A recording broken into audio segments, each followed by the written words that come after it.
On to item H. It's discussion items. And we're starting out with 8.1, the annual report for the 2014-15 Citizens Oversight Committee. Dr. Rubio, can you shed some light on that? Sure. Good evening. We have a number of members here and leadership from the Citizens Oversight Committee. They are really a group of amazing, great volunteer citizens. They're not district employees. They're not district representatives, as was alluded to earlier, but they do really an amazing, great job of looking at all the expenses, and they have looked line item by line item all 3 years I've been here, and I really appreciate all their hard work and their volunteer time. So, Rodney, good evening. You're going to take it away this night? Yes, this is a coming out party for this new term. Good evening, everyone, ladies and gentlemen, President Marion. And Rodney, sir, before you start, do you mind pointing out the members in the audience tonight who serve on the Citizen Oversight Committee? We're thinking along the same route there, Dr. Rubio. I'd like to introduce a couple of the members on the board, on the committee for the ECCL that has been with us for since spring of 2011.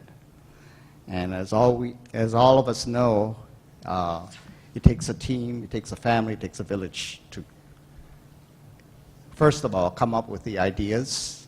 And I want to highlight, I guess it was back in 2000, from what I understand, where Vice Chair Josh here and got together for a strategic plan for the city of Emeryville and the school district that covered, surveyed the citizens and the staff and the faculty about how to make the school and the school district into a 21st century institution that could meet all its demands and beyond. So Josh Simon is here tonight, and also Dr. Marceline Kravchik there that has been with the committee since the spring of 2011. And with their input and leadership and vision, we have, ladies and gentlemen, been able to build this facility, occupy it for a year, and now going into its second year of really turning out students that we all hope will see the investments of the whole community. And not only the whole community, but there was, from what I understand, there were state and federal institutions that were also interested in this project. And as long as I've been here and through my previous participation in civic community projects, this is a real showcase for the whole state, especially for the Bay Area. And I know that Brad has had many tours from many other school districts or organizations about how this works and how did it work. And Brad and Pedro, you know, they're the ones that spend a lot of time working with the architects and the various stakeholders in meetings and walkthroughs to really get into the details and nuts and bolts of how it would work. And, you know, they'll probably have a litany of stories to tell you. And I'm pretty sure that they want to get a chance. But I'm here just to have the distinct honor and pleasure of presenting our two annual reports for the 14-15 year and this past 15 and 16 year, and the 16 and 17 year will be coming in sometime next year. There's copies made. Thank you, Lisa, for making copies. Everyone, it's available to you to look over, and you know, if you see something that comes to your attention, please take note of it, you know, and we'll discuss it at the next meeting. And so we're also looking for input at this time because I don't know when the last Citizens Oversight Committee was organized for any of these city projects. But I know that Emeryville is one of those unique cities that wants community participation, appreciate it, and really they'll take your comments to heart to make this a better city. Again, it's a distinct honor and pleasure to have been on this committee for the last 6 years. And I know that I think from what I've heard, the returns have been just tremendous. So, does anybody have any member have something else to say? Let me just add, I want to introduce Mitch Fine, who's on the committee as well. And I wanted to say one of the things that I've appreciated about watching the committee, I came on a couple of years ago after leaving the school board in order to be able to have some continuity as we've had a lot of change over the years. But what I've appreciated is the range of expertise from accounting to construction to people with education experience and people with, Marcelin makes sure that we dot all the I's and cross all the T's. I would say that I think there's still some more work to be done. We have a number of recommendations that have been ongoing recommendations for several years in a row that we'd like to work with the school board to see fulfilled, such as having the student representatives and having student voice on the committee. And I know that there's efforts towards that end. And I'd like to say we are somewhat hobbled by being a volunteer committee, and we're not allowed by state law to have staffing. So we do as much as we can as volunteers. But as you know, we came to the board at the end of last year's session to just emphasize the need for keeping an eye on the warranties, and we're very pleased to see on tonight's agenda a review of the warranty work. This is a critical piece of that, quite frankly, in past years has been missed by other districts at a great cost to the district. So I'd like to, we could go, if you'd like, go through each of the recommendations, but you've all have access to it.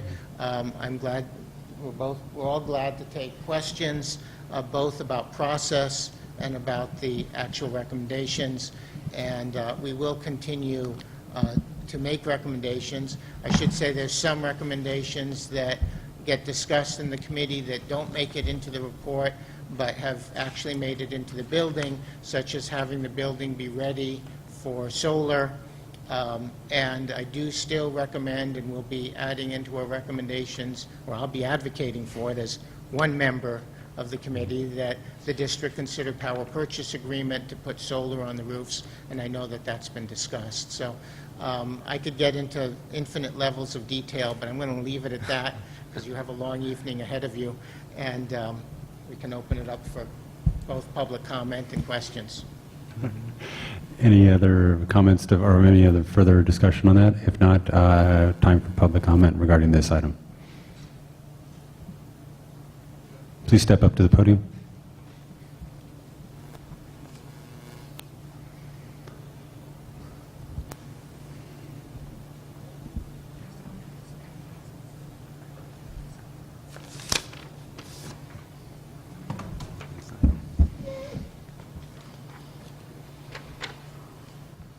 Okay, what I'd like to know is why is this so late? So that we're just now seeing the COC report from 2014-2015. Why is this so late? Why wasn't this released in 2015?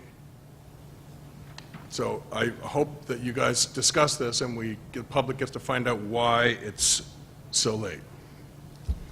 And then I just wanted to correct the record. There's a few things that were said here that were not accurate. We were told by one of the members that the committee is, quote, looking for input from the community, looking for, quote, community participation. I took notes. And we were told that the committee would, quote, take your comments to heart, your being members of the community. However, I'd like to report that that's not, in fact, what the COC is interested in. They're not interested in citizen engagement, at least not citizens that are critical or offer criticisms of the public policies that they're promulgating. I bring everybody's attention to the last time I went to a COC meeting. I was, constantly interrupted. So I've been critical of the COC, so they don't like me, and what they do is they interrupt me. So constantly interrupted. What I wanted to ask about is the library that's supposed to be built here, the public library that's supposed to be built here on the campus of the ECCL, also the job training center that we were promised. The Measure J said a library, a public library and a job training center. Well, the COC didn't want to hear that, and I was told by Dr. Rubio that I'm an idiot and I'm a fool, and then I was told by Dr. Kravchik to shut up, fuck you, for asking about the library and about the job training center. So I really think that it's overwrought for this committee to claim that it's seeking public engagement and seeking members of the public and being opening and welcoming to members of the public to come and comment.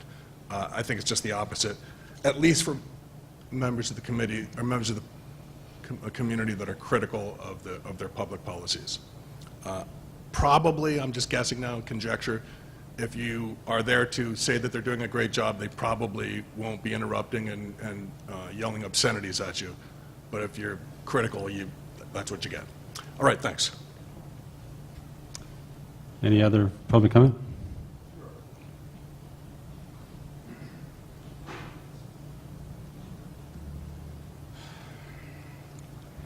I'm not here to cause anyone problems. In fact, many of you really didn't know who I was until this incident with Principal Lang. I'm a very easygoing individual. I love my child. I really love this community. And I felt very much a part of this community until I saw that I was not a part of this community, Dr. Rubio. You didn't treat me like a part of this community. The school did not treat my family like a part of this community. Is this comment pertaining to the subject at hand?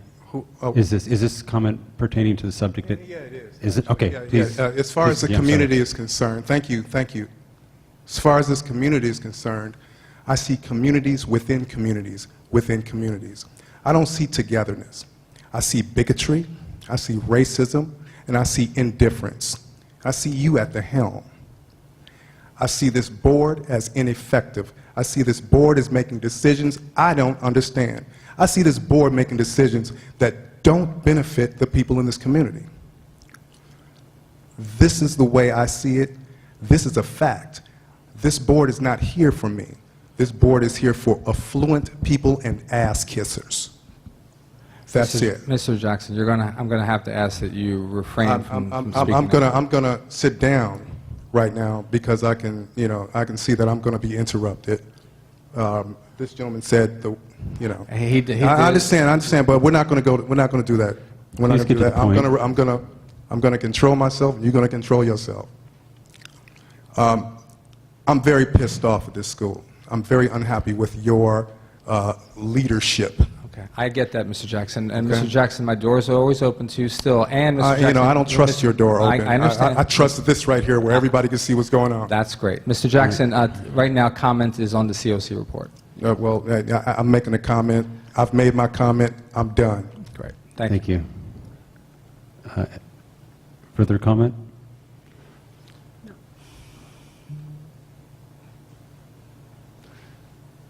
With that being said, let's move to, this is an information-only item, I believe? No, it's the board does need to determine if they're to take action to receive the report for 2014-15. May I interrupt? I would like to ask a couple questions, if that's okay. Yes, please do. Please do. Wonderful. Well, thank you. It's Mr. Simon and Mr. Wong, is that correct? Thank you so much for your work on the committee. And I was wondering if one of you could tell us a little more about the process. How regularly do you convene? What's the process for reviewing expenses and other items that come across your committee? The process involves, I guess, at one time, at the very beginning, 2011, of having about roughly 19 members of the community selected to be on this committee. Over time, through various reasons, it's come down to roughly about 6 to date. And as far as the review of, like we all check our checkbooks at the monthly statements, there was reviews and submittals, cost submittals that were submitted to each of the meetings, and at that time we were having quarterly meetings. I'm sorry, could you repeat that? We had quarterly meetings that reviewed the expenses that was submitted by the contractor or the school district Quarterly. on the Measure J funds. I'm sorry, you met quarterly? At that time, yes, at the very beginning. As the life cycle of the project went along and more funds were expended, and funds then decreased, of course. And we had more infrequent meetings because the items were getting very low. So one of the members, Mitch Fine here, probably can give a little more detail on it. Thank you. Hi, my name is Mitch Fine. I was a member of the COC committee. Oh, you can raise the microphone up if you'd like. Yeah. In the early days of the committee, one of the things that we wrestled with as a group is exactly what our responsibilities were as the COC and what the oversight entailed. And what was explained to us is our principal function was to ensure that the monies that were spent were consistent with what Measure J allowed. And so in the early days of the Finance Committee, what we attempted to do is we attempted to organize all the expenditures so that they mirrored the Measure J allocated expenditures. So there was if you look at Measure J, there's an A through M, and it says every dollar that's expended needs to be consistent with these categories. So what I worked on, and with Josh and others, Rodney, was to ensure that every dollar that came through could be matched and was consistent with those expenditures. It was not the COC's responsibility to determine how those monies were to be expended. So we were not looking at whether or not there was going to be a library or whether or not that was not our function as the COC. It was merely, and it was also not our function to determine was the money expended properly, meaning was it over budget, was it under budget. It was just that it needed to be part of and consistent with Measure J. We also, in those days, had community outreach. So we went around to different locations within Emeryville, and we alerted them to the functions of the committee, that we were in existence, and that we were open to those comments. And it was not without, there was some controversy. There was, they came with their opinions. They said, we believe that, money should be spent in this way and that way. And in those days, we referred them back to the school board because, again, it was not the function of COC to determine how money should be expended. It was our function just to let the community know that the committee existed, that we were doing our work, but also to, let them know what our function was.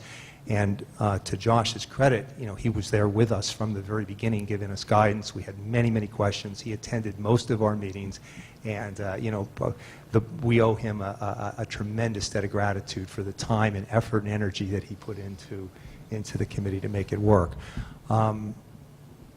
So if there's any questions, there's a lot that I've missed, but One follow-up on that. So you talked about your responsibility, and I'm wondering, did your responsibilities, did that stay the same throughout the entire duration of your tenure with the COC? Or did it change in any way? No, it did not. It was made very, very clear to us that, we wanted to ensure that the project came in budget, and that I think in those early days there was some money that was spent on some computer equipment, and there was a question that we raised of whether or not these monies could be measured, part of Measure J, and it was determined by the school board that it was, and we simply said fine. But we raised the issue when we saw an expenditure come through that we had a question about. We submitted it to the board, and then they made that determination. Thank you again.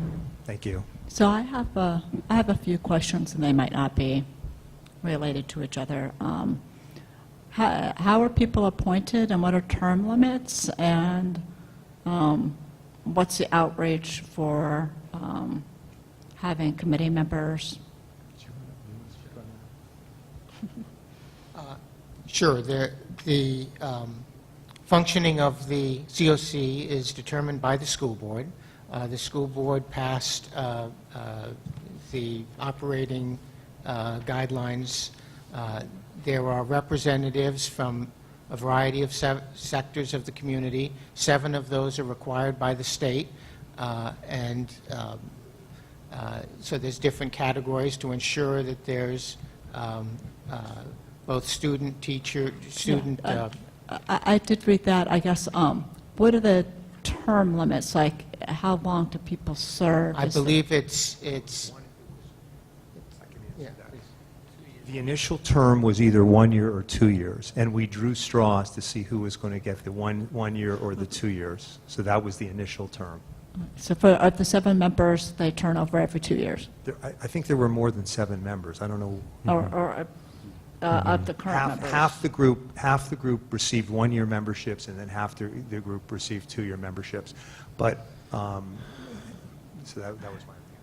So, but there is, after that initial period, it's 2 years renewable. It's designed so that not everybody changes over all at once, so that there's some continuity. Well, you're also a volunteer organization. I mean, we can barely find enough people for a quorum, so I know it's been difficult to keep up with the original bylaws and all. But I should say, it is one thing which we'll be looking at going forward, is it's up to you as the school board to renew those terms as those terms come up. So that's something for you to look at. I should say it is good to have, if we can recruit more people on, and if there are people who would like to join the committee. One of the things that we've been very proud of, actually, is the diversity of our committee, and trying to find ways to reflect all aspects of the community. And so I'll use this opportunity and camera time to say, if there's anybody watching who would like to join the committee, I hope that you'll work with the district and apply. There's an application process, and those applications then come to the board for appointment. The difficulty, and I'll just say it right out, the question was asked about why is it so late. It's late because we're volunteers and we're doing the best we can. So I do think if there is a way to find a way to work with the board to get some administrative support. Our past chair was lucky enough to be able to get married, and her wedding took precedence over the report. We apologize that we weren't able to get that out, but I should say that we have worked rigorously with the superintendent, and when times came, like several months ago, we've come directly to the board when issues that we thought were important came up. But I do think it is important to work together to find ways to have, to continue the rigor.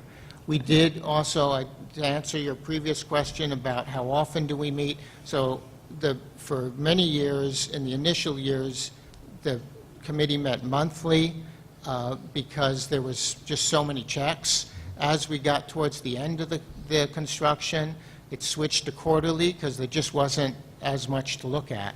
In the initial years, there were a lot of discussions about spending money on computers, spending money for community engagement, which was actually part of the Measure JJ money.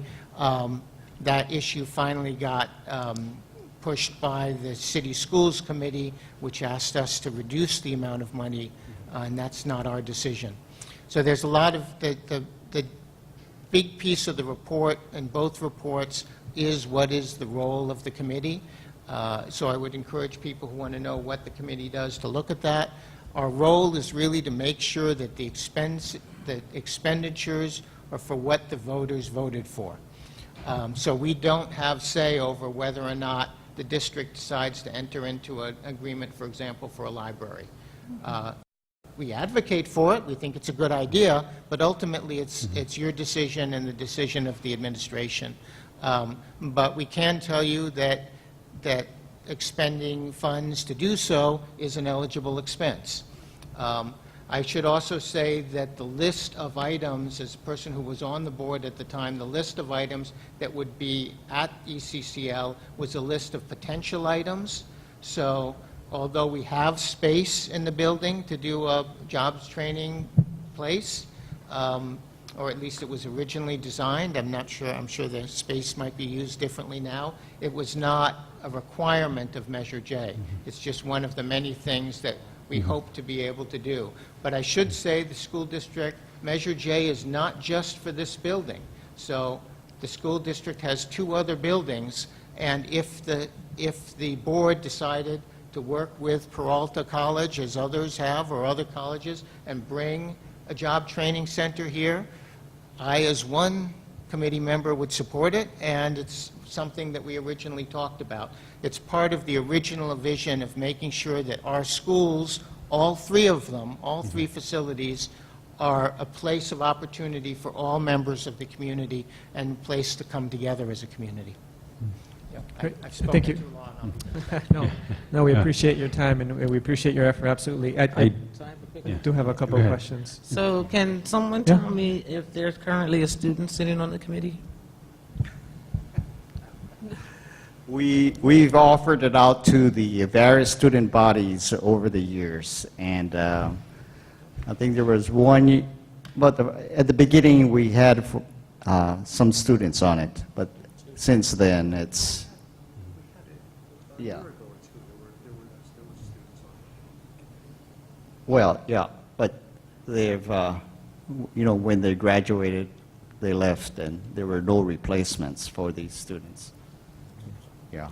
And yeah. another question, when's the last time you did outreach for membership? We try it, we bring it up at each meeting. We talk to the superintendent, and they try to go to the various grades and the classes for, you know, an opportunity and for announcement.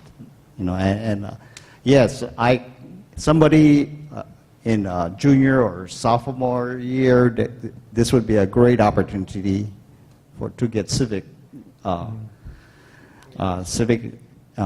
know, activity. And we're happy to share that information again. It's been a while since we put anything on the website looking for members, but we are happy to put it on the website, and we're happy to forward it on to our secondary school principal and the high school and see if we can find some student members. Any Great. other questions? Thank you again for your time and for your effort. I had a quick couple of questions for you. I did review the findings. Thank you again. They're very, very detailed. Would you consider any of those findings critical, something that we should absolutely address now? I'd love to get your thoughts on that.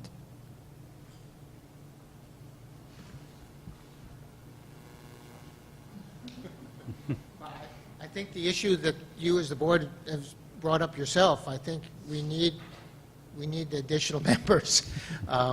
It's hard to do this work, and we want to make sure that the group that's keeping an eye is a diverse group that represents the community. And we want to deal with burnout because, you know, 2011, what is it, 6 years? So I think figuring that piece out is an important piece. I do think going forward that the issue that we brought up several months ago and that's bringing up tonight, watching the warranty period it's not a specific in this report, but I do want to keep highlighting it, that what happens in the last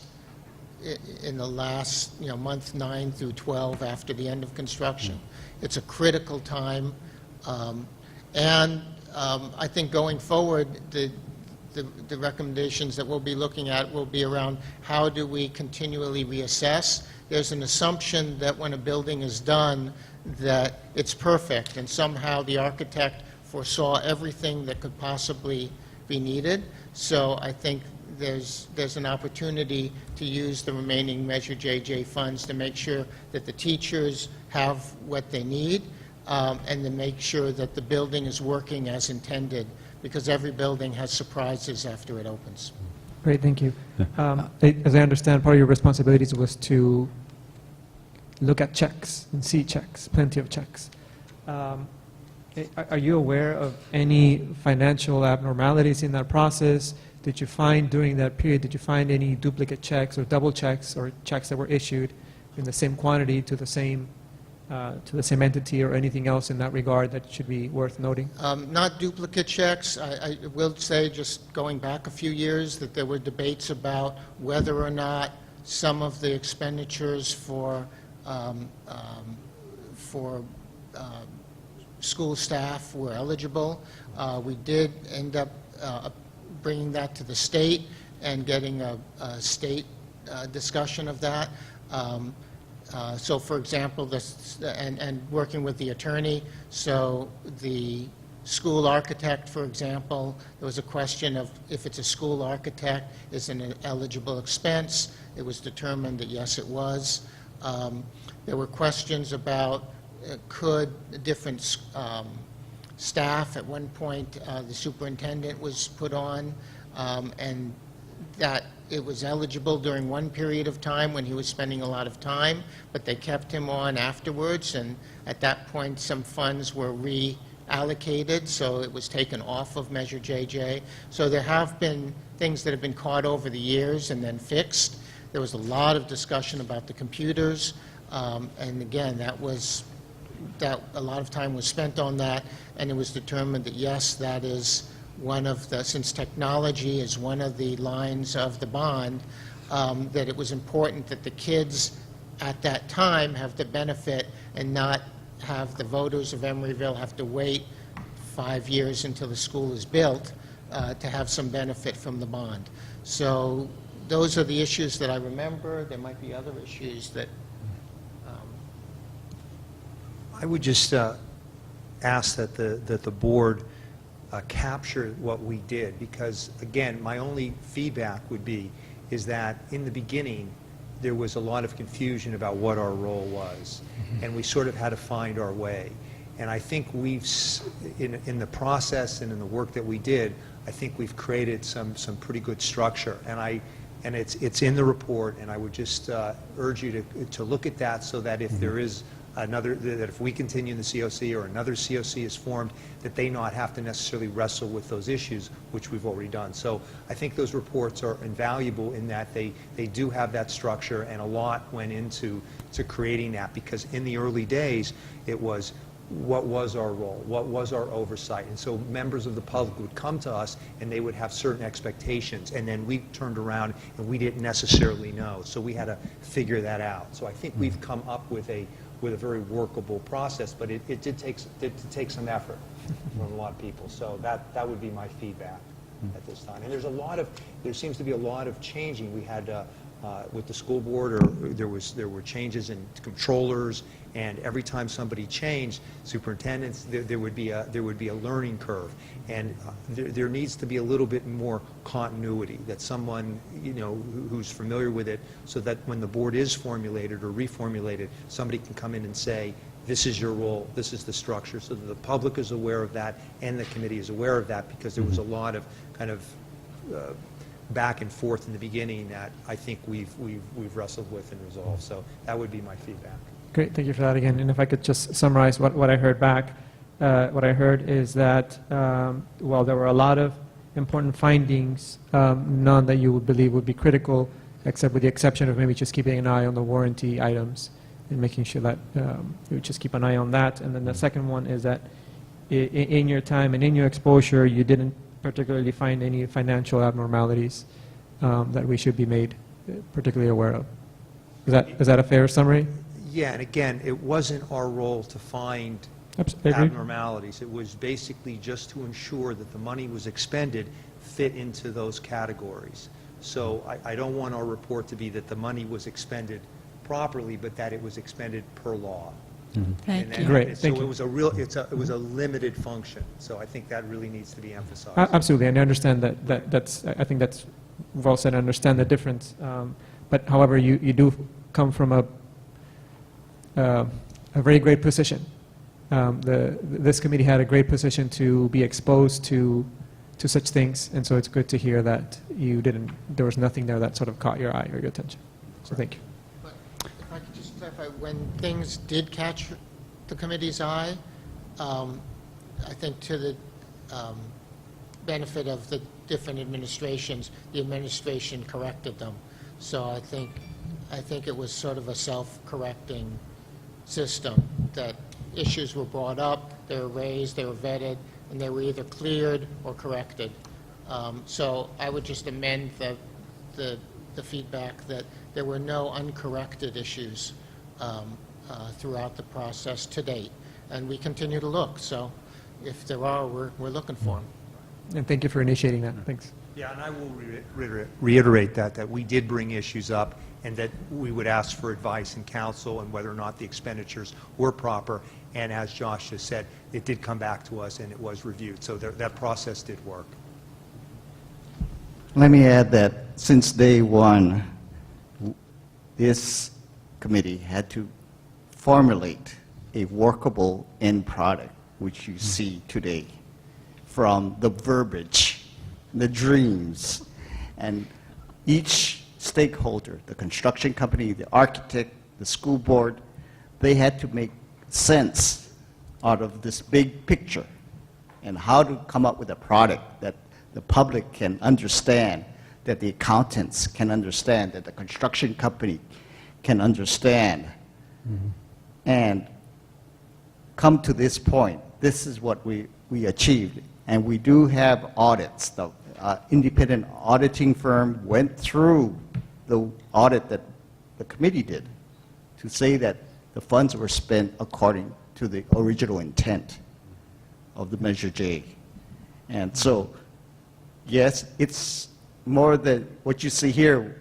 It may look like, gosh, it's from a professional firm that did this. But no, it came from your fellow citizens sitting down and explaining, where does this go? How do buildings get constructed? I remember those discussions. You know, how does the contractor get paid? You know, what's the process? And all of that. I'll just add for everybody's knowledge that also in the audience tonight is Mr. Ben Levitt, who is our auditor, who, besides auditing our school district books, Mr. Levitt, if you'd like to stand up for a second so everyone knows who you are, he also audits the yearly bond measure expenses as well. So besides the COC doing an amazing, rigorous job of looking at every expense, it is also formally audited by the firm of I always mess it up, Ben, sorry, CWDL. And so we appreciate you being here tonight. I think you have no further questions. Yeah. I have just one question, Mr. Wong. The audits, they're accessible to the general public, correct? They're for purviews of the, okay. Yes. I just want to make sure of that. And then from what I've read through the documents, they both contain the performance audit and the financial audit of the project, correct? Yes. Okay, thank you. Any other questions from the board? So to clarify, you met once a month for an hour and a half for several years with some subcommittees, and then more recently, you met every other month for an hour and a half. Oh, yes, yes. We Those- met formally during those times, but we also had a lot of meetings where we would get together on community engagement meetings with the public or the various departments. I guess faculty. what my point is, the amount of time you spent looking at financial things was Yeah. 1 hour. Hour and a month, half. 1.5 hours, once a month for a Wow, year. that's a huge commitment. Thank you for that again. Well, let me just let Mr. Mitch, do you want to clarify that? Because I don't think you guys were meeting as often near the last couple of years, is that right? What happened was is we met during the regular sessions, but we found that a lot of members weren't necessarily interested in going through the specifics of the financial. So we formed a subcommittee, and I was on that subcommittee, and so that we met with the staff, and we met with ourselves, and we went through the checks and the expenditures, and then we reported back to the full committee. So there was And may I ask how often were those subcommittees meeting? in the early days, as we were trying to determine the structure, they were happening almost on a weekly basis. But once the structure was formulated, then it went to once a month and then once a quarter. For a couple hours, a normal meeting, a normal amount of time for a meeting? Yeah, the meetings, I think, my memory lasted longer than an hour and a half. And again, when we started to go through the financial data, it would take up the full meeting. So those who were interested formed a subcommittee, and then we would go through it. And there were a substantial amount of hours that were spent, going through the numbers, getting them in order so that we could present to the full committee. But I don't recall exactly whether it was an hour and a half or 2 hours, 4 or 5 years ago. But we did what was necessary so that we could assure ourselves that monies were being expended in accordance with Measure J, which was our role. Thank you. All right. Any other questions? And Dr. Ruby, did you say that this was a motion, or was it just information only? I'm sorry, Ms. Tamer was correcting me. I believe we just received the report. Josh, is that right? I always forget if we vote on it. So the board, the action is just to receive the report. Okay. If that's the case, we'll move on to the next item, which is a continuation of this. It's for 2015-2016 COC committee. I have no questions on that. I read that. I read both. The report is printed up. Please go ahead and take a look at it. And as far as the readability, the comprehension of it, we were dealing with members that had never been on a project like this, and that took into account A to Z on how a project gets put together. And it was an explanation. Subcommittees were made, as Mitch mentioned, to make the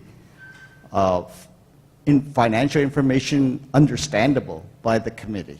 Some people felt that it was over their head. They dropped out. They resigned from the committee because of that. There were other people that wanted to have their idea of an academic facility inputted. And it was a matter of when the facility is done, it's up to the school board and the superintendent to include it into the facility. And that will go on from now until infinity. So it's a workable document. It's not perfect. It's a workable document, an understandable document, and an effective document to accomplish what the original intent of that big picture at the beginning back in 2010 to accomplish.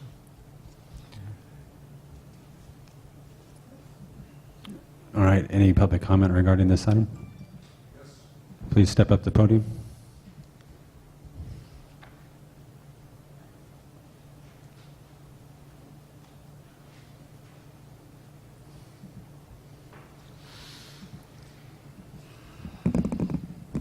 Okay, I'd like to correct a few things that were not accurate, that were said, for instance, by Mr. Simon. Just so everybody knows, the public library part of the ECCL and the Jobs Training Center are in the Measure J project bond list. It's A through I believe, N. And those two items, each one of those has its own letter designation. So that's part of the project bond list. So Mr. Simon should be aware of that. Okay. I appreciate what the comment about how Mr. Simon said that that it's a volunteer committee and they did the best they could about why I asked why are these reports so late, and I appreciate that comment, and that makes me have empathy for you. Yeah, you're a volunteer committee, you're not being paid, and however, the state of California requires a COC for specifically for Measure J, requires us to have a COC. We don't have a choice. So I strongly suspect that the state of California has something to say about frequency of meetings of the required COCs associated with these plebiscites. So I think it's incumbent upon the district to find out about that. Please don't interrupt. Well, I just want to help you for a second. I'll give you a few extra seconds. It's twice a year is the expectation by the state. It's a general expectation. Okay, well, that's informative. So that means that the Emory Unified School District has been remiss then. We now know that. And I appreciate, the COC, I would not hold accountable to this. I agree with you. You're citizens and, you're blameless as far as I'm concerned. It's the school district is the one that's on the hook here. So we now know that the school district has been remiss, hasn't done its due diligence vis-a-vis the state of California requirements regarding COCs and the COC and Measure J. Lastly, I wanted to say, I don't appreciate right now the hand washing being done by some school board members regarding audits. There's been much discussion recently about auditing this project because there have been a lot of problems that have been pointed out, and in addition to that, problems that we might not know about that auditors that could find out. So I heard a lot of hand washing here. However, other school districts do the same thing that we're doing, similar sized projects, and independent audits are routine. Like for instance, San Francisco Unified School District. So they have COCs for their project, their plebiscites, and they have their normal auditing within, construction firms. You're out of time. But in addition, they hire an independent auditor at the end of the project. So let's make sure that everyone understands that. That's the norm. What Emory's doing is not normal. Thank you. Please, if you have a comment, you could step up to the podium, please, regarding a topic at hand, please. Well, I think I heard, if I understand, what hand washing is. I also saw Mr. Vargas make a smirky face at one of the gentlemen, and his comment was that, they meet every now and then, once a year, and, I don't hold these folks responsible. When I think of the functionings, the goings-on at this school, I think of you guys. Mr. Vargas was at the last PTO meeting. There was information that, yes, I understand. Let me get back on track. It is not these gentlemen. It is the board that's responsible for everything that goes on at the school. And I've seen a lot of bad stuff going on at the school. So you have to tell me how you're going to make that better. I'm hearing a whole lot of BS, frankly, from almost every one of y'all up there. And that's what you're going to get from me. You're not going to like me, but I'm going to keep it all the way real with you. Thank you. Any other comments? All right. That is information only. I have one clarifying comment. Yeah. And this is for anyone on the COC. I'm just a little confused because I thought that I understood that you met monthly at the beginning and then quarterly beyond that. So this idea that we weren't meeting our twice yearly requirement, I don't understand where that's coming from. And could you please confirm that we did in fact meet our twice yearly requirement? Yes, we met in the beginning monthly, and then towards the end it went quarterly. But our meetings were actually more than monthly. I mean, there were community engagement meetings, there were subcommittee meetings. The chair of the finance committee met with staff multiple times. There was there was a lot of communication in those early days and throughout the process. So I think we did meet those requirements. But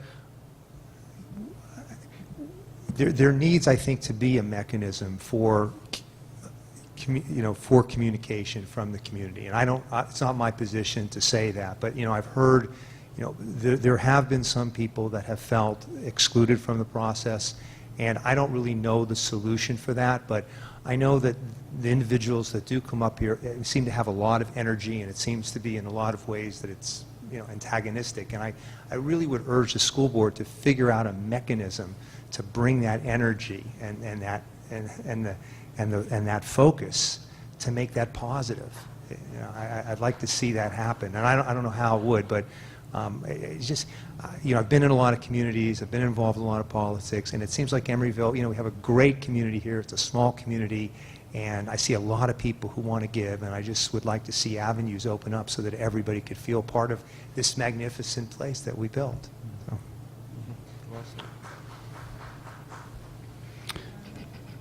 Any other questions?